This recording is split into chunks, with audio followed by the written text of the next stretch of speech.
नमस्कार, मैं हूं आपके साथ यशु शुक्ला। मुद्दे की बात पे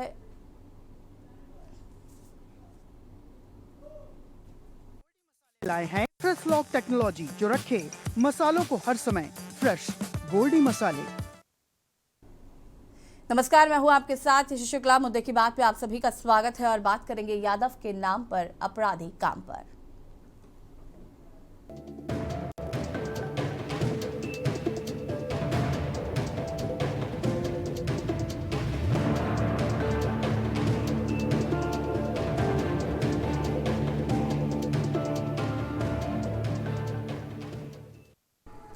आज मुद्दा किसी राजनीतिक आरोप प्रत्यारोप का नहीं है, बल्कि उस सामाजिक जहर से है जो हमारी राजनीति के रग रग में उतर चुका है।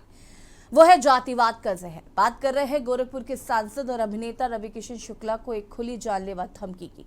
धमकी देने वाले ने न सिर्फ अभद्र भाषा का इस्तेमाल किया, बल्कि धमकी का आधार ये बनाया कि सांसद एक विशेष जाति के लोगों पर टिप्पणी करते हैं।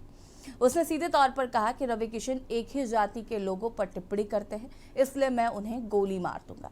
जब निजी सचिव शिवम द्विवेदी ने साफ कहा कि सांसद ने कभी भी किसी समुदाय के खिलाफ कोई आपत्तिजनक टिप्पणी नहीं की, तो आरोपी अजय यादव भड़क कर उठा और सांसद व उनके सचिव दोनों को गालियां देने लगा। उसे यहां तक कहा कि मुझे तुम्हारी हर गतिविधि की जानकारी है, जब 4 दिन बाद बिहार आओगे तो जान से मार दूंगा। बताया जा रहा है कि अजय यादव ने बातचीत के दौरान भोजपुरी गायक खेसारी लाल यादव के उस बयान का समर्थन किया जिसमें उन्होंने राम मंदिर की जगह अस्पताल बनाने की बात कही थी। आरोपी ने इस दौरान भगवान श्री राम और राम मंदिर को लेकर भी आपत्तिजनक शब्द कहे।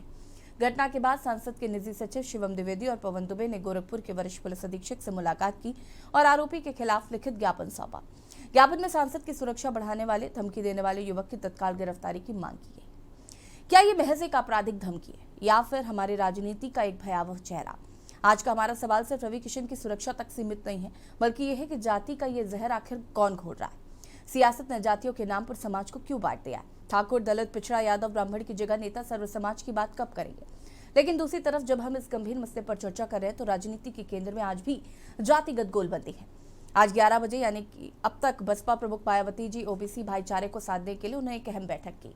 सवाल सीधा है, एक तरफ जानलेवा धमकी में जाति का जहर है तो दूसरी तरफ राजनीति बैठकों में जाति की गोलबंदी। सवाल यह भी है कि बांटो और काटो वाली उस अंग्रेजी सोच से देश के नेता और ये तथाकथित जाति के ठेकेदार बाहर कब निकलेंगे? क्या कुर्सी पाने का रास्ता केवल समाज को तोड़ने से ही होकर गुजरता है?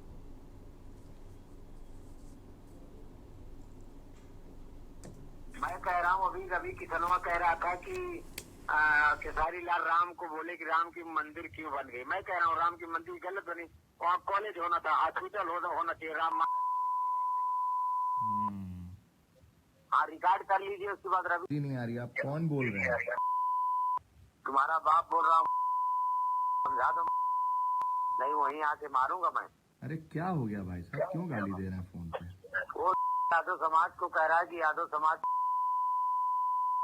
कार्यालय। मेरी बात सुनो शिवम जी, आप उसके कार्यालय से बोल रहे हो, हाँ या ना बोलो? हाँ मैं बोल रहा हूँ, उनका मैं निजी सचिव हूँ, शिवम द्विवेदी मेरा नाम है, बोलिए। हाँ द्विवेदी जी, मैं तुम्हारी पूरी कुंडली मेरे पास है। अच्छा, तो सुबह कहो मुलाकात भी कर लूंगा। कहाँ? लेकिन उनको गोरखपुर में? समझा दो कि गोरखपुर इंसानियत के में? नाम आप से। गोरखपुर में हैं? हाँ जी, क्या नाम है, शुभ नाम आपका? मेरा शुभ नाम अजय कुमार यादव है। कहाँ रहते हैं यादव जी?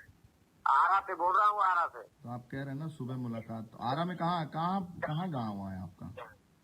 सुबह तुम्हारे पास ही आ जाऊँ? आ जाएंगे तो ठीक रहेगा यादव जी। लेकिन रवि किशन को बुला लो, गोली मार दूंगा तुरंत, चाहे मुझे फांसी हो जाएगी। अच्छा, हाँ, अभी तुम मुझे जानते नहीं हो। जवनिया गांव है मेरा। कौन गाँव? यहाँ बाढ़ आई थी। जवनिया बिहार। जवनिया? आरा जी, आरा में जवनिया गाँव है आपका? हाँ, आरा में अभी ठहरा हूँ, आरा में हूँ मैं। अच्छा, अभी तो बाहर गए हैं ना, 4 दिन के बाद आने दो, उसके बाद पूछूंगा कि यादव समाज के तूने क्या बोला साला। तुरंत मुझे, मैं मर जाऊंगा मुझे मंजूर है, लेकिन उनको तुरंत गोली मारूंगा। उन्होंने तो यादव समाज को नहीं बोला। खैर, अरे यार बोला है, मेरे पास रिकॉर्ड है, वीडियो है, मैं लेकिन ये दिखाऊंगा नहीं उनको तुरंत। उन्होंने यादव समाज को नहीं बोला। और रविकिशन के निजी सचिव शिवम द्विवेदी को ये फोन कॉल आया था जिसमें उन्होंने रविकिशन को मारने की धमकी दी। हालांकि के न्यूज इस ऑडियो की पुष्टि नहीं करता है। रात 11 बजे मेरे पास फ़ोन आया। उस व्यक्ति ने मेरे से पूछा कि आप सांसद कार्यालय से बात कर रहे हैं, सांसद रविकिशन जी के यहाँ से बात कर रहे हैं। तो मैंने अपना परिचय दिया कि हाँ, मैं शिवम द्विवेदी बोल रहा हूँ, माननीय सांसद रविकिशन जी का मैं निजी सचिव हूँ, आप बताइए।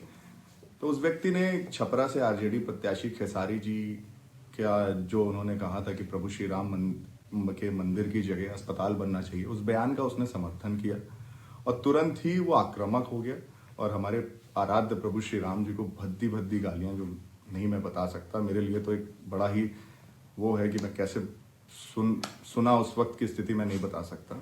उसने बहुत ही मतलब 5 जनी भद्दी भद्दी गालियां हमारे प्रभु श्री राम को दी, जिससे कहीं ना कहीं सनातन में हिंदू समाज में भारी रोष है। और भी कोई बात कही इसमें, और इसमें आप क्या कार्रवाई कर रहे हैं?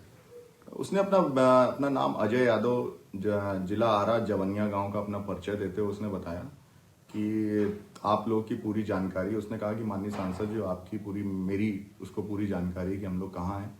4 दिन बाद उसने कहा कि तुम लोग बिहार आओगे, पर जैसा कि माननीय सांसद जी गोरखपुर में से लगातार बिहार जाकर प्रचार कर रहे हैं, लगातार चुनाव प्रचार उनका जारी है, कई रैलियां कर चुके हैं, आगे भी कई रैलियां प्रस्तावित हैं। तो इस बात की उसको संपूर्ण जानकारी है, माननीय सांसद जी की एक एक लोकेशन के बारे में उसको जानकारी कि सांसद जी अभी यहाँ हैं, मेरी यहाँ नहीं है। उसको यहाँ तक कि मालूम है कि हाँ 3 दिन बाद 4 दिन बाद हम प्रचार करने जाएंगे। उसने बड़े कॉन्फिडेंस से कहा कि 4 दिन बाद आओगे तो आपको जान से मार देंगे, गोली मार देंगे।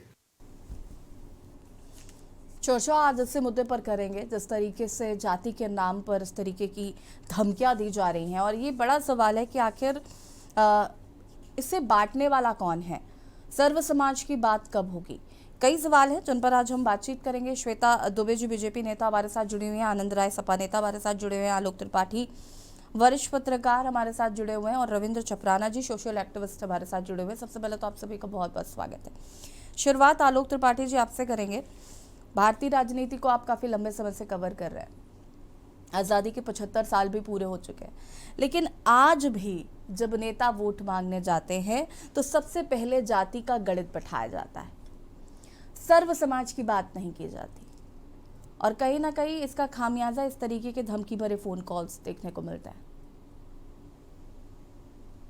जी देखिए, वो दौर और था जब सर्व समाज की बात होती थी, विकास की बात होती थी, लेकिन पिछले कुछ अगर हम वर्षों से देखें तो राजनीति में इतना ज्यादा जहर इन राजनीतिक नेताओं ने घोल दिया है, वो सिर्फ अपने स्वार्थ के लिए, अपने सत्ता कैसे हासिल होगी, अपना वोट बैंक कैसे मजबूत होगा, और चुनाव के समय ये लोग बहुत ज्यादा करते हैं। वैसे आप देखिए कभी भी मैंने कहा ना, जैसे कहेंगे बटोगे तो कटोगे, उसके बाद कहेंगे सबका साथ सबका विकास। तो जब सरकार बन जाती है उसके बाद उनका लक्ष्य होता है कि सबका हम विकास करेंगे, लेकिन सरकार बनाने के लिए वो किस हद तक चले जाएंगे।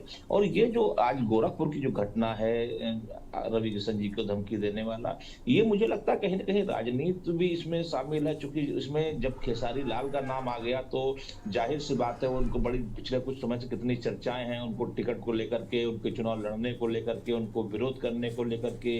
तो ये कहीं ना कहीं एक वोट बैंक को कैसे साधा जाए, एक कैसे, क्योंकि खेसारी लाल को हराने का भी एक प्रयास हो रहा है, तो उसके वो चूंकि दूसरी पार्टी से लड़ रहे हैं, तमाम चीजें हैं, तो वो कहीं ना कहीं उस बिंदु पे भी हमको ध्यान देना पड़ेगा, क्योंकि ये चुनाव का दौर है। उस चुनाव के दौर में धमकी दी गई, धमकी देने वाले ने खुलेआम कहा, अगर शातिर अपराधी होता तो मुझे लगता शायद धमकी नहीं देता, वो सीधे जब जो भी करना होता करता, 4 दिन बाद करे या 4 दिन पहले करे, लेकिन उसने किया। वो वीडियो जारी, ऑडियो जारी हो रहा है, तो चर्चा हो रही है, फिर ये हो रहा है कि समाज को, तो कहीं ना कहीं बिहार का जो राजनीति है, जो वहां चुनाव चल रहा है, उसको बड़ा महत्व है। और हमको लगता है ये राजनीतिक दलों ने ये बिहार को महत्वपूर्ण, जो चुनाव है इतना महत्वपूर्ण है इस बार कि हर पार्टी अपना पूरा दमखम वहां लगाने की तुली हुई, कैसे भी कैसे सत्ता मिले उसके लिए, चाहे जातियों में बांटना पड़े, चाहे धर्मों में बांटना पड़े, वो फंडा अपनाने को तैयार हैं। उससे कितना नुकसान समाज को होगा, देश को होगा, वर्ग को होगा, उससे इनको कोई मतलब नहीं। सिर्फ इसका लक्ष्य है सत्ता। सत्ता के लिए ये कुछ भी करने को तैयार हैं। ये नहीं सोच रहे हैं कि इसका कितना नीचे लेवल पे असर हो रहा है, कितना समाज में बुरा प्रभाव पड़ रहा है, लेकिन इनको उन सब चीजों से कोई मतलब नहीं है। और ये मुझे लगता है देश के लिए और समाज के लिए बहुत हानिकारक है कि हम विकास की बात नहीं कर रहे हैं, हम लोगों को रोजगार की बात नहीं कर रहे हैं, हम शिक्षा स्वास्थ्य की बात नहीं कर रहे हैं, हम जातियों की बात कर रहे हैं। और उसके बाद चाहे हम जातियों के सम्मेलन कराएं, चाहे हम सोशल इंजीनियरिंग की बात करें, तो ये सब तो बेईमानी हो जाता है। जब हम चुनाव के लिए इतना जहर बो देते हैं, उसके बाद हम भाईचारे की बात करें तो मुझे नहीं लगता वो भाईचारा बन पाएगा।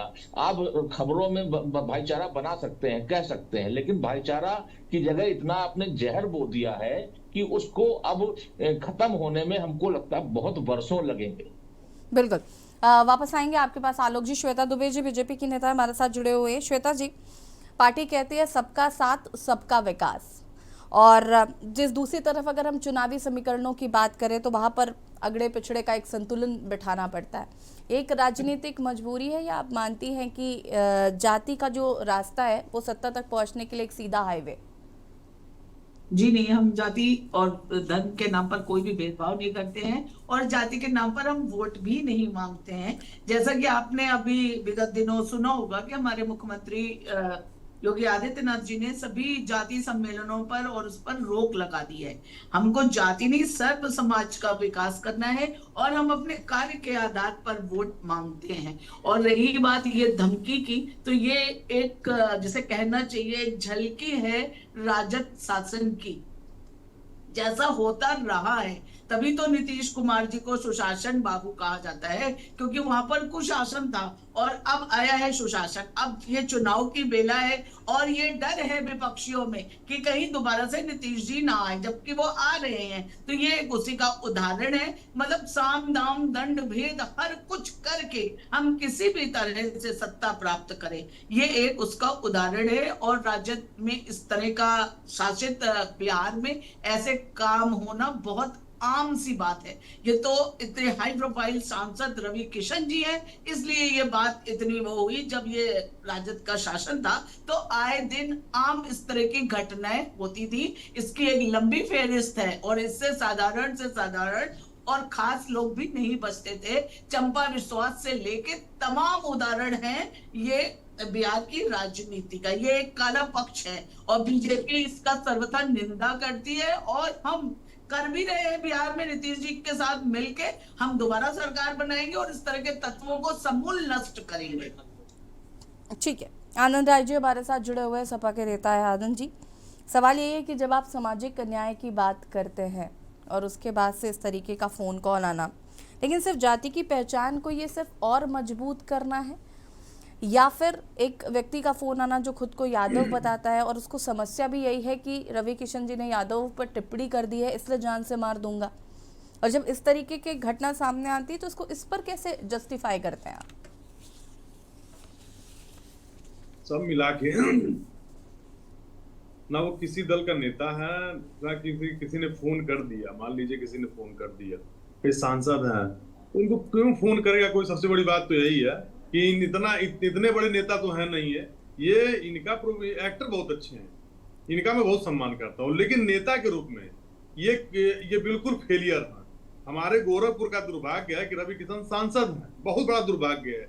उनका बयान सुनते हैं आप सुने होंगे, उन्होंने कहा कि राजघाट पे आप जलोगे तो सीधे स्वर्ग जाओगे। ये सब ऐसी बेतुका बयान उनका आता है। समोसे पे वो सदन में अपनी बात को रखते हैं, छोटा समोसा बड़ा समोसा। उनको जनता से कोई मतलब नहीं है। मैं कहता हूँ एक्टिंग करते थे, एक्टिंग आज भी वो कर रहे हैं, राजनीति भी एक्टिंग कर रहे हैं, किसी का भला नहीं कर रहे हैं। नहीं, चलिए उनका फोन आया है तो एनडीए की सरकार है, भारतीय जनता पार्टी की सरकार है, उस पर कार्रवाई होनी चाहिए। उसको त्वरित सर्विलांस पे लगा के उसको गिरफ्तार करके उससे पूछताछ करिए कि आपने ऐसा फोन क्यों किया तो तुरंत उसको जेल में डालिए। आपकी सरकार है और आप इसको बहुत बड़ा नेशनल मुद्दा बना रहे हो। अरे आपको क्यों कोई मारना चाहेगा? आपके अंदर कौन सी ऐसी बहुत बड़ी उपलब्धि है? आप हीरो अच्छे हैं, एक्टिंग बड़ी अच्छी करते हैं, मैं आपकी पिक्चरें देखता हूँ, लेकिन आप नेता के रूप में आप बिल्कुल फेल हो। आप कोई तुलना नहीं किसी नेता से। हमारे यहाँ का पार्षद अगर इनसे ना काबिल हो जो कहिए मैं हार जाऊंगा। किसी चाहे भारतीय जनता पार्टी का पार्षद हो चाहे समाजवादी पार्टी का पार्षद हो, ये उस लायक भी नहीं है। ये बम बम बोले हर हर ये इनका बताइए, कुछ भी इसमें सवाल करो महादेव महादेव। तो आनंद जी, आपको इससे समस्या है? कोई महादेव बोल रहा है, कोई हर हर गंगे बोल रहा है, ये उनका अपना पर्सनल कॉल है, ये उनका अपना पर्सनल कॉल है ना कि वो किसको बुलाते हैं। आप कुछ भी कहिए, आपसे तो कोई कुछ कहने नहीं आ रहा है। नहीं नहीं नहीं आनंद जी, देखिए मैं बिल्कुल इस बात से इत्तेफाक नहीं रखती हूँ। मैं अपनी डिबेट की शुरुआत नमस्कार ना कह के हर हर महादेव से करूँ तो आपको क्या समस्या है? उनसे आप उनसे सवाल करेंगे, आप मीडिया के लोग हैं, आप उनसे सवाल करेंगे तो उनके पास जवाब ही नहीं होता है। वो हर हर महादेव करके निकल जाते हैं। वो बस खिलवाड़ कर रहे हैं, एक्टिंग कर रहे हैं। ये पॉइंट आपका मैं वैलिड फिर भी हो सकता है कि ठीक है वो मीडिया के सवालों का जवाब नहीं देते, लेकिन वो हर हर महादेव कह देते हैं, इससे आपको समस्या है, तो ये आपकी समस्या है। नहीं वो कुछ जानते ही नहीं, क्या जवाब देंगे? वो नेता थोड़ी ना है, अभिनेता। मैं आपसे बार बार कह रहा हूँ, ये गोरखपुर का दुर्भाग्य है कि ऐसे लोग हमारा संसदीय क्षेत्र के सांसद हैं। ये बहुत बड़ा दुर्भाग्य है। हम कह रहे हैं कि कोई कार्यकर्ता को भाजपा बनाती सांसद या उसको टिकट देती, तो देखिए हमारा भी कहीं काम फंसता तो मैं भी कहता सांसद जी देख लीजिए, वो हीरो आदमी है, उनसे साफ। वो जब मीडिया का जवाब नहीं दे पाते तो जनता का क्या जवाब देंगे? उनके पास कुछ है ही नहीं है। हाँ, बस ये है कि कहीं से उड़ के आए और यहाँ सांसद हो गए, यहाँ कार्यकर्ताओं का हक मार दिए और योगी आदित्यनाथ ने सांसद बना दिया। कौन? आनंद जी, मुझे ऐसा लगता है कि आपको पर्याप्त समय मैंने दे दिया। अगर आपको समस्या ना हो तो मैं सोशल एक्टिविस्ट का रुख कर लूं। नहीं, एक मिनट में आपकी बात खत्म करूं। आपकी बात आधे घंटे में भी खत्म नहीं हो पाएगी आनंद जी। मैं एक मिनट, बस एक मिनट खत्म करूंगा। जैसे कि भारतीय जनता पार्टी की बिहार में सरकार, एनडीए की सरकार है, अभी देख रहे खूनी खेल कैसा बिहार में चल रहा है, तो उसको भाई साहब, आप घटना की निंदा करते हैं या नहीं, ये बताइए। क्या आपको इस घटना पे अफसोस है? तो बिल्कुल अफसोस है। अफसोस तो ना, इतना बोलिए और आगे ज्यादा क्यों आप सुनिए, बाहुबली जो हत्या कर रहा है, एनकाउंटर कर रहा है, AK-47 चला रहा है, उस पर भी में आपत्ति है, उस पर भी कार्रवाई करिए। ठीक है, उसके आनंद जी हो गया आपका, बस रुक जाइए। रविंद्र बताते हैं बुलडोजर से कार्य करेंगे। रविंद्र जबरारा जी सोशल एक्टिविस्ट है। ठीक है आनंद जी, और भी लोग पैनलिस्ट में हैं, कृपया थोड़ा उनको भी समय चाहिए होता है। आपकी तरह और भी लोग 4 लोग कंप्लेन करते हैं हमें। रविंद्र जबराना जी, इस पूरे मुद्दे को आप कैसे देख रहे हैं कि एक तरफ जाति के नाम पर धमकी दी जाती है, वहीं दूसरी तरफ मायावती बैठक कर रही हैं, सर्व समाज की बात कोई नहीं कर रहा। जी, आपको और आपके पूरे चैनल को मेरी तरफ से आपको नमस्कार। और आज ये मुद्दा मेरे ख्याल से काफी टाइम बाद इस तरह का सामाजिक मुद्दा देखने को मिल रहा है। अब कुछ पार्टी के विपक्ष जो आपस में ही तीर कमान चला रहे हैं, आपस में मिसाइलें एक दूसरे पे दाग रहे हैं। मुद्दा क्या है? मुद्दा ये है कि हमारे समाज में जो ये घटिया सोच और किसी तरह का ये जो जहर फैल रहा है, इस पे चर्चा किसी की नहीं है। सिर्फ पार्टियों को ऊपर नीचे बोलेंगे, आपकी पार्टी ने ये कर दिया, आपकी पार्टी। मुद्दा ये है कि एक इंसान, रवि किशन जी हैं जो गायक भी हैं, चाहे वो किसी अभी सांसद है या एक इंसान तो है, कोई भी आदमी आकर उसको कहता है कि मैं यादव हूं, उस यादव को किसने अधिकार दे दिया कि मैं तुझे गोली मार दूंगा? ये पॉलिटिक्स घटिया और इतनी घटिया नीचे जा चुकी है, अपने समाज का अब नाम भी बदनाम कर रहे हैं। वो कह रहे गोली भी मार देंगे, आप हमारे क्षेत्र में आओगे, हम बाहुबली हैं। तो ये समाज में जो घटनाएं आजकल चल रही हैं, आपको देखने को मिल रहा है सब जगह कि जाति विशेष पॉलिटिक्स का जो जहर घोला जा रहा है हमारे सर्व समाज में, ये सबसे घटिया। और ये ऐसी जगह जाएगा, आने वाले समय में सबको नेम प्लेट लगानी पड़ेगी कि मैं इस जाति का हूं, वरना गोली मार दी जाएगी या उसको उत्पीड़न करा जाएगा। आप किसी भी जगह चले जाइए, हमारे समाज में इतनी छोटी छोटी हरकतें होने लगी हैं। अभी मैं पीछे एक हमारे डिपार्टमेंट में हमारे भाई हैं छोटे, उनको पता लगा कि कोई लोग कुछ ही विशेष जगह के ऑफिसर्स हैं, तो उनमें 2-3 ऑफिसर इकट्ठा हो गए हैं। वो तो उन्होंने क्या किया है, वो जाति विशेष पे आ गए हैं। क्योंकि जब हमारे पॉलिटिशियन जो हमारे समाज में हमारे प्रतिनिधि होते हैं, वो इस तरह की भाषा का इस्तेमाल जब करते हैं, तो ये आजकल ब्यूरोक्रेट्स के अंदर भी घुस गया है। एक जाति विशेष के 4 ऑफिसर है, वो एक जगह चाय पियेंगे, और एक जो दूसरी जाति विशेष का है यानी कि 36 बिरादरी, सर्व समाज, सनातन धर्म, सबको मिट्टी में मिलाने का काम हो रहा है सिर्फ छोटी सी घटनाओं में, एक घटिया सोच के थ्रू।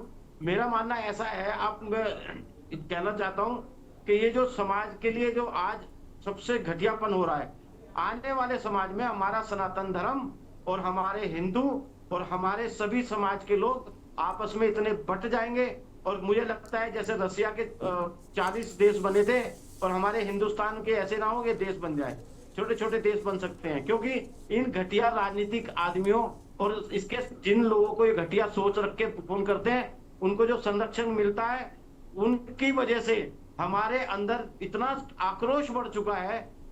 फलानी जाति ऐसी है, फलानी जाति ऐसी है, कोई ये नहीं बोलता हम हिंदुस्तानी है, कोई ये नहीं बोलता कि हम सनातन धर्म के लोग हैं, कोई ये नहीं बोलता। आप ये देखो, मुसलमानों के अंदर मुसलमान भाई हमारे भाई हैं, हमारे समाज में रहते हैं, उनके अंदर भी 36 बिरादरी है, कई समाज के लोग हैं, मगर वो कहीं भी कहीं इकट्ठे होते हैं तो वो सिर्फ मुसलमान का नाम लेते हैं, हम कौन है, सब मुसलमान है। हमारे हिंदू लोग को क्या बीमारी है, मैं यादव हूँ, मैं राजपूत हूँ, मैं फलाना हूँ, मैं बनिया हूँ, ये क्या जहर फैलता जा रहा है हमारे उसके। ऐसे मैं देखो, मैं पॉलिटिशियन नहीं हूँ, मैं एक समाज की सेवा करने वाला हूँ, मेरी हाथ जोड़ से सबसे विनती है कि भैया ऐसा ना करें, इस समाज को बांटे नहीं किसी विशेष जाति में, सबसे पहले हिंदुस्तानी है और सबसे पहले सनातन धर्म के लोग। ठीक है, तो मेरा तो ये आलोक मानना है त्रिपाठी कि जो कर रहे हैं, इनको कड़ी से कड़ी सजा मिलनी चाहिए, और ऐसे लोगों को ना सरेआम, ठीक है रविंद्र जी, सरेआम इनका वापस फैसला आते होना हैं। चाहिए, आलोक इनको पता जी, लगे। अभी आप कह रहे थे कि ये एक राजनीतिक विषय भी है, चूंकि खेसारी लाल यादव चुनाव लड़ रहे हैं और नहीं भी मिली होगी धमकी, मिल भी सकते, इस तरीके की बातें कह रहे हैं। अभी आनंद जी भी कह रहे थे कि उनको कोई धमकी क्यों ही देगा, लेकिन अगर मिली हो तो आपको नहीं लगता कि ये जाति का जहर है? और ये अगर इस कदर है कि लोग फ़ोन कर कर जान से मारने की धमकी दे रहे हैं, मैंने उसका अगर ऑडियो सुना तो उसमें वो ये भी कह रहा है कि मुझे भले ही फांसी हो जाए, मुझे इस बात से फ़र्क नहीं पड़ता। एक तरफ मायावती अलग बैठ के करती हैं, अखिलेश यादव पीडीए का नारा देते हैं, सर्व समाज की बात किसी भी राजनीतिक दल के मुंह से हम नहीं सुनते। आपको नहीं लगता कि एक भारतीय भाईचारे की बात भी होनी चाहिए?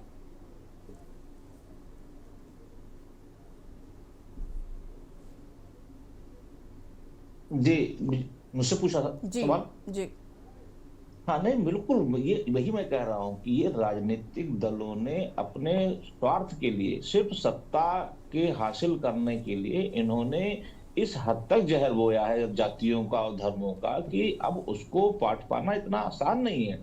ये कभी नहीं बात करते हिंदुस्तान की, हिंदुस्तानियों की, इस देश की। ये सिर्फ ये देखते हैं, चाहे टिकट कम देने का मामला हो, चाहे विधायक सांसद बनाने का मामला हो, सरकार बनाने का मामला हो, या किसी दल से गठबंधन करने का मामला हो, उसमें भी जातियां देखी जाती हैं, उसमें भी धर्म देखा जाता है। हम ये कैसे हम कैसे मान लें कि जो जिसने धमकी दी वो किसी दूसरी पार्टी का हो सकता है, क्योंकि वो यादव समाज के ऐसा नहीं कि किसी अन्य पार्टियों में नहीं है, सभी पार्टियों में तो हो सकता है, लेकिन उसके मन में ये विकृति आई कैसे? क्योंकि उसने इन्हीं लोगों से देखा।